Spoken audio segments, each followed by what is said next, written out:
ఢిల్లీలో కేంద్ర మంత్రి కిషన్ రెడ్డి మాట్లాడుతున్నారు, అలా చూద్దాం. మరి ఇటు పునర్విభజన చట్టము, ఇటు మహిళా రిజర్వేషన్ చట్టము, దానికి తీసుకొచ్చినటువంటి సవరణలు మళ్ళీ నిన్న వ్యతిరేకించడం ఏదైతున్నదో కాంగ్రెస్ పార్టీ యొక్క నిజస్వరూపం మరొకసారి బయటపడిందని సందర్భంగా మనం చేస్తున్నాం. ముఖ్యంగా దక్షిణాది రాష్ట్రాలకు మరి పునర్విభజన జరిగినట్లయితే అన్యాయం జరుగుతుందని చెప్పి మరి కాంగ్రెస్ దాని మిత్రపక్షాలు ముఖ్యమంత్రులతో సహా చెన్నైలో మీటింగ్ పెట్టారు. మరి ఈరోజు దక్షిణాది రాష్ట్రాలకు నష్టం జరగకుండా నరేంద్ర మోడీ గారి నాయకత్వంలోని ప్రభుత్వము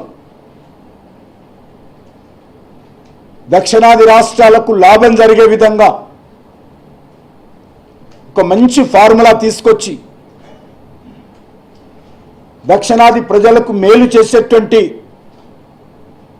ఒక అద్భుతమైనటువంటి అవకాశాన్ని, ఒక బంగారం లాంటి అవకాశాన్ని మరి ఈరోజు అడ్డుకోవడం ఏదైతున్నదో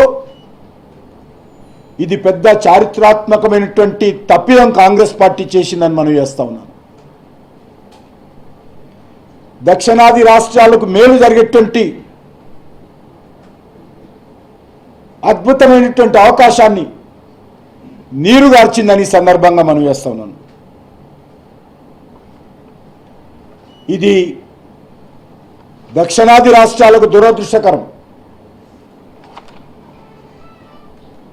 మోడీ గారి పైన ద్వేషంతో కానీ, భారతీయ జనతా పార్టీ మీద ద్వేషంతో కానీ, గత 3 పార్లమెంట్ ఎన్నికల్లో వరుసగా ఓడిపోతున్నామనేటువంటి బాధతో కానీ, అధికారంలో రాలేకపోతున్నామనేటువంటి నిరాశ నిస్పృహతో కానీ అనేక రాష్ట్రాలలో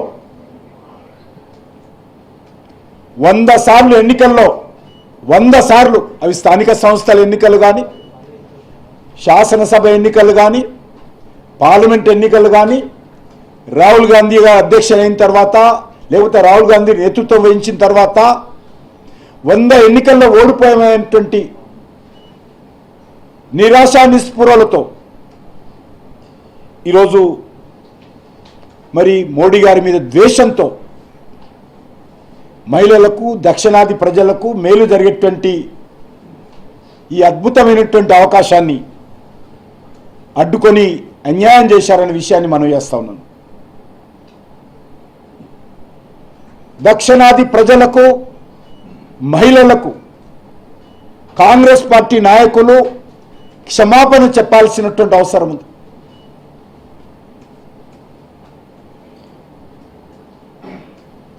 రాజకీయపరమైనటువంటి ద్వేషంతో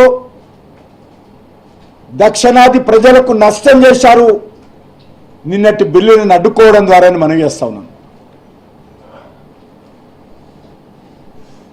ముఖ్యంగా రేవంత్ రెడ్డి, కేసీఆర్ తెలంగాణకు జరిగేటువంటి లాభాన్ని, సీట్ల పెంపకాన్ని కూడా వాళ్ళు కూడా అడ్డుకున్నారు. ఈరోజు రాజకీయాలలో రావాలనేటువంటి మహిళామణులకు, చట్టసభల్లో ప్రవేశించి దేశానికి ప్రజలకు సేవ చేయాలనుకునేటువంటి మహిళలకు, అదేవిధంగా అనేక రాజకీయ పార్టీల్లో అవకాశాలు రాకుండా మరి చట్టసభల్లో ప్రవేశించాలనేటువంటి ఉత్సాహం ఉన్నప్పుడు కూడా ముందుకు రాలేకపోతున్నటువంటి యువతకు, విద్యావంతులకు వాళ్ళ ఉత్సాహం పైన నిన్నటి 2 బిల్లులను ఓడించి నీళ్లు చల్లారని సందర్భంగా మనం చేస్తున్నాం. వాళ్ళ భవిష్యత్తు పైన నీళ్లు చల్లారు. ఈరోజు అనేక మంది బడుగు బలహీన వర్గాల కుటుంబాల నుంచి వచ్చినటువంటి వాళ్ళు, మహిళలు కావచ్చు, యువత కావచ్చు, వర్తమాన రాజకీయాల్లో చేరినటువంటి వాళ్ళు కావచ్చు, వాళ్ళందరి యొక్క ఆకాంక్షలను మరి నిన్న బిల్లులు అడ్డుకోవడం ద్వారా మోసం చేశారని ఈ సందర్భంగా మనవిస్తున్నాను. ఇంతకుముందు చెప్పినట్టు 100 ఎన్నికల్లో ఓడిపోయినటువంటి రాహుల్ గాంధీ నేతృత్వంలో